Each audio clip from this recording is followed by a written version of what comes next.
ಮೊನ್ನೆ ಒಂದು ದಿವಸ ಏನಾಯಿತು ಅಂದರೆ ನಾನು ನನ್ನ ಮಗಳನ್ನು ಸ್ಕೂಲಿಗೆ ಕಳಿಸ್ಬಿಟ್ಟು, ಅವಳು ವ್ಯಾನಲ್ಲಿ ಹೋಗ್ತಾಳೆ ಸ್ಕೂಲ್ಗೆ, ಅಲ್ಲಿ ಕಳಿಸ್ಬಿಟ್ಟು ಅದ್ರ ಪಕ್ಕ ಒಂದು ಹೂವಿನ ಅಂಗಡಿ ಇತ್ತು. ಓಕೆನಾ? ಆ ಹೂವಿನ ಅಂಗಡಿಗೆ ನಾನು ಹೂ ತಗೋಬೇಕು ಅಂತ ಹೋದೆ. ಆವಾಗೊಬ್ಬರು ಬಂದರು. ಓಕೆ, ಒಬ್ಬರು ಗ್ರಾಹಕಿ, ಓಕೆ, ಲೇಡಿ ಬಂದರು. ಲೇಡಿ ಬಂದು ಏನಾಯಿತು, ಅವ್ರೇನು ಮಾಡಿದರು, ಹೂವನ್ನು ಹಾಕ್ತಾಯಿದ್ರು. ಸೊ ಅವ್ರು ತಗೊಂಡ್ರು, ಸ್ವಲ್ಪ ಜಾಸ್ತಿ ಹಾಕಿದ್ರು. ಇಷ್ಟೆಲ್ಲ ಜಾಸ್ತಿ ಆಗಿಬಿಡತ್ತೆ, ಸ್ವಲ್ಪ ಕಡಿಮೆ ಕೊಡಿ ಅಂತ ಹೇಳಿದ್ರು. ಇವರೇನು ಮಾಡಿದರು, ಹೂವಿನ ಅಂಗಡಿಯವರು ಫ್ರಿಜ್ಜಲ್ಲಿ ಇಟ್ಕೊಳ್ಳಿ ಅಂತ ಹೇಳಿದರು. ಆವಾಗೇನಾಯಿತು, ಅವರೇನು ಮಾಡಿದರು, ಇಲ್ಲ ನಾನು ಫ್ರಿಜ್ಜಲ್ಲಿ ಇಡಲ್ಲ, ಅಲ್ಲೆಲ್ಲ ನಾವು ಅಂದರೆ ಅನ್ನ ಎಲ್ಲ ಇಡ್ತೀವಿ, ಏನಾಗುತ್ತೆ ದೇವರಿಗೆ ಮುಸ್ರೆ ಆಗತ್ತೆ ಅಂತ ಹೇಳಿದರು. ಹಲೋ ಗಾಯ್ಸ್, ನಮಸ್ತೆ, ಎಲ್ಲರೂ ಹೇಗಿದ್ದೀರಾ? ಸೊ ನಾನು ನಿಮ್ಮೆಲ್ಲರ ಪ್ರೀತಿಯ ಲೈಫ್ ಕೋಚ್ ವಿಜಯ ಹೆಗಡೆ ಅಂತ. ನೀವು ಇಷ್ಟೊತ್ತು ನಾನು ಹೇಳಿದಂಥ ಒಂದು ಚಿಕ್ಕದಾದ ಒಂದು ಸ್ಟೋರಿ, ಇದರಲ್ಲಿ ನಿಮ್ಗೆ ಏನು ಅರ್ಥ ಆಯಿತು? Let me explain. ಓಕೆನಾ? ನಾವೇನು ಮಾಡ್ತೀವಿ, ದೇವರಿಗೆ ಮುಸ್ರೆ ಆಗತ್ತೆ, ದೇವರಿಗೆ ಅದನ್ನೆಲ್ಲ ಕ್ಲೀನ್ ಮಾಡಿ ದೇವರಿಗೆ ನೈವೇದ್ಯ ಮಾಡಬೇಕು, ದೇವರಿಗೆ ಮಡಿಯಲ್ಲೇ ನೈವೇದ್ಯ ಮಾಡಬೇಕು, ದೇವರಿಗೆ ಹಂಗೆ ಮಾಡಬೇಕು, ದೇವರಿಗೆ ಹಿಂಗೆ ಮಾಡಬೇಕು ಅಂತ ನಾವು ಎಷ್ಟೊಂದು ಇದರಿಂದ ಮಾಡ್ತೀವಿ ಕೂಡ, ಮಾಡಲೇಬೇಕು, ದಟ್ ಈಸ್ ಸೆಕೆಂಡರಿ. ಬಟ್ ಇದರಲ್ಲಿ ನನಗೆ ಆವಾಗ ಒಂದು ತಟ್ಟಂತ ಒಂದು ಯೋಚನೆ ಬಂತು. ನಾವು ಇಷ್ಟೊಂದು ಇಂಪಾರ್ಟೆನ್ಸನ್ನು ದೇವರಿಗೆ ನಾವು ಹಾಗೆ ಹೀಗೆ ಮಡಿವಂತಿಕೆ ಅದು ಇದು ಅಂತ ನಾವು ಮಾಡ್ತೀವಿ. ಬಟ್ ದೇವರು ನಮ್ಮೊಳಗೆ ಇದ್ದಾನೆ ಅಲ್ವಾ? ನಮ್ಮ ಎಲ್ಲ ಇದು ಹೇಳೋದದೇನೆ, ಎಲ್ಲ ಇಡೀ ಬ್ರಹ್ಮಾಂಡನೇ ನಮ್ಮೊಳಗಡೆ ಇದೆ. ಆತ್ಮವೇ ದೇವರು, ನಮ್ಮೊಳಗಡೆನೇ ದೇವರಿದ್ದಾನೆ.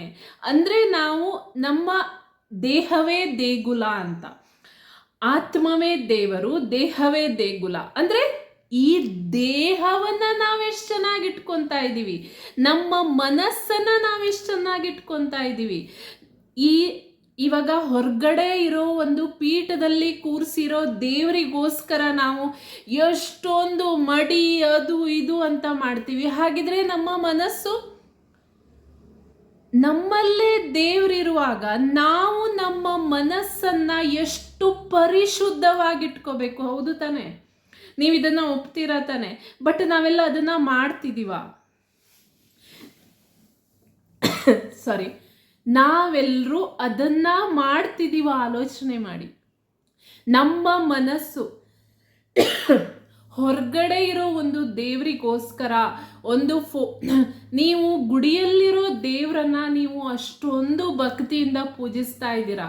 ಹಾಗಿದ್ರೆ ನಿಮ್ಮ ಮನಸ್ಸನ್ನ ಯಾವ ರೀತಿ ಇಟ್ಕೋಬೇಕಲ್ವಾ? ನಿಮ್ಮೊಳಗೆ ದೇವರಿದ್ದಾನೆ, ನಮ್ಮೊಳಗೆ ದೇವರಿದ್ದಾನೆ. ಈ ದೇಹವನ್ನು ನಾವೆಷ್ಟು ಚೆನ್ನಾಗಿಟ್ಕೋಬೇಕು, ಈ ಮನಸ್ಸನ್ನು ನಾವು ಎಷ್ಟು ಪರಿಶುದ್ಧವಾಗಿಟ್ಕೋಬೇಕು. ಬಟ್ ನಾವು ಅದನ್ನ ಅನುಕರಣೆ ಮಾಡ್ತಾ ಇದ್ದೀವ? ಮಡಿವಂತಿಕೆ ಹೊರಗಡೆ ಒಂದೇನಾ? ನಮಗೆ ಒಳಗಡೆ ಮಡಿವಂತಿಕೆ ಬೇಡವಾ? ಇಲ್ಲಿ ನಾನು ಇನ್ನೊಂದು ಹೇಳ್ತೀನಿ. ನಮಗೆ ಗೊತ್ತಿರೋರೊಬ್ರು, ಓಕೆನಾ? ನನಗೆ ಈ ಕ್ವಶನ್ ನನಗೆ ಯಾವತ್ತೂ ತಲೆಯಲ್ಲಿ ಕಾಡುತ್ತೆ. ನಮಗೆ ಗೊತ್ತಿರೋರೊಬ್ರು, ಏಜ್ ಒಂದು 60 ಆಗಿರ್ಬೋದು, 60 ಒಳಗಡೆ, 60+ ಆಗಿರ್ಬೋದು, ಐ ಡೋಂಟ್ ನೋ. ಒಬ್ಬರು ಆಂಟಿ ಏನಾಯಿತು, ಅವರು ಎಷ್ಟೊಂದು ಪೂಜೆ ಪುನಸ್ಕಾರ ಮಾಡ್ತಾರೆ ಅಂದರೆ ದೇವರು ಹಾಗೆ ಒಲ್ದು ಬಿಡಬೇಕು, ಅಷ್ಟೊಂದು ಪೂಜೆ ಪುನಸ್ಕಾರ ಮಾಡ್ತಾರೆ. ಲಲಿತ ಸಹಸ್ರನಾಮ, ವಿಷ್ಣು ಅದು ಇದು ಅಂತ ಒತ್ತಾನೆ ಇರ್ತಾರೆ. ಎಲ್ಲಿ ಕಂಡ್ರು ದೇವ್ರಿಗೆ ಕೈ ಮುಗಿತಾರೆ. ಇಡೀ ದಿವಸನೂ ಅದರಲ್ಲೇ ಇರ್ತಾರೆ. ಬಟ್ ಅವ್ರ ಹತ್ರ ನಾವು ನಾರ್ಮಲ್ ಆಗಿ ಮಾತಾಡುವಾಗ ನನಗೆ ಆ ಫೀಲ್ ಆಗಲ್ಲ. ಒಂದು ವೈಬ್ ಬರುತ್ತಲ್ವಾ? ಅಂದರೆ ಅವರನ್ನು ನೋಡಿದರೆ ಕೈ ಮುಗಿಬೇಕು, ಅವರಿಗೆ ಗೌರವ ಕೊಡಬೇಕು ಅನ್ನೋ ವೈಬ್ ಬರಲ್ಲ. ಯಾಕೆ? ನಾವು ಅಷ್ಟೆಲ್ಲ ಮಾಡಿದಾಗ ನಮ್ಮ ಮನಸ್ಸು ಎಷ್ಟು ಪಕ್ವವಾಗಬೇಕು ಅಂದರೆ, ಇವಾಗ ನಾವು ಅಷ್ಟೊಂದು, ಇವಾಗ ನಾನೇನೆ ಅಂತ ಇಟ್ಕೊಳ್ಳಿ, ನನ್ನನ್ನು ನಾನು ಹೊಗಳ್ಕೊತೀನಂತಲ್ಲ, ಬಟ್ ನಾನೇ ಅಂತ ಇಟ್ಕೊಳ್ಳಿ, ಇವಾಗ ಅಷ್ಟೊಂದು ಇಡೀ ದಿವಸನೂ ರಾಮ್ ಜಪ ಅದು ಇದು ಅಂತ ನನ್ನ ಮೈಂಡನ್ನು ಫುಲ್ ಪಾಸಿಟಿವ್ ಆಗಿಟ್ಕೊಂಡ್ರೆ ಆಬ್ವಿಯಸ್ಲಿ ನನ್ನಲ್ಲಿ ಒಂದು ಪಾಸಿಟಿವ್ ವೈಬ್ ಬಂದೇ ಬರುತ್ತೆ. ಅಂದರೆ ನಾವು ಮಾಡ್ತಾ ಇರೋದು ಬರೀ ತೋರಿಕೆಗೆ ಹೊರಗಡೆ. ಇವಾಗ ಲಲಿತಾ ಸಹಸ್ರನಾಮ ಓದ್ತಾ ಇರ್ತೀವಿ, ಬಟ್ ಮೈಂಡಲ್ಲಿ ಅದು ಓಡ್ತಾ ಇರಲ್ಲ.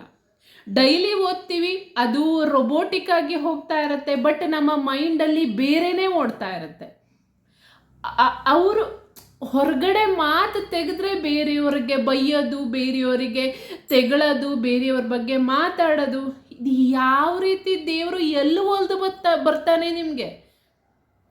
ನಾವು ಪ್ರತಿಯೊಬ್ಬರೂ ನಾವು ಅದನ್ನೇ ಮಾಡ್ತಿದ್ದೀವಿ, ಆಡಂಬರದ ದೈವ ಭಕ್ತಿ. ನಿಮಗೆ ಅದರಿಂದ ಏನಾದರೂ ಪ್ರಯೋಜನ ಆಗ್ತಾ ಇದೆಯಾ? ನಿಮ್ಮನ್ನು ನೀವು ಎಷ್ಟು ಶುಚಿಯಾಗಿಟ್ಕೊಂಡಿದ್ದೀರಾ? ನಿಮ್ಮನ್ನು ನೀವು ಎಷ್ಟು ಕ್ಲೀನಾಗಿಟ್ಕೊಂಡಿದ್ದೀರಾ?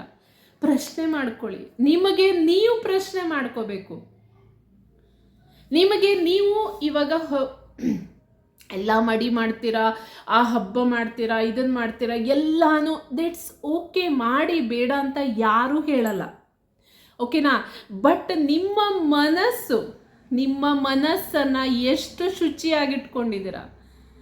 ಎಷ್ಟು ಒಳ್ಳೊಳ್ಳೆ ವಿಷಯಗಳಿಂದ ತುಂಬಿಕೊಂಡಿದ್ದೀರಾ?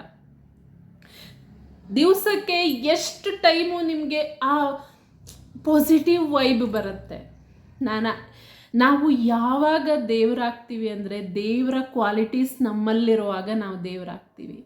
ನಿಮಗದಾಗಿಲ್ಲ ಅಂದರೆ ಅಟ್ಲೀಸ್ಟ್ ಮನುಷ್ಯರಾರು ಆಗಿ ಯಾಕೆ ಬೇರೆಯವ್ರ ಬಗ್ಗೆ ಅಷ್ಟೊಂದು ಮಾತಾಡ್ತೀರಾ? ಯೋಚನೆ ಮಾಡಿ. ನೀವು ಹೀಗೆ ಜೀವನ ತೆಗಿಬೇಕಾ? ಅದರ್ವೈಸ್ ಅದರಿಂದ ಹೊರಗಡೆ ಬರಬೇಕಾ? ನಿಮ್ಮಲ್ಲಿರೋ ಆ ದೇವರನ್ನು ನೀವು ಎಬ್ಬಿಸ್ಬೇಕಾ? ನೀವೇ ಯೋಚನೆ ಮಾಡಿ.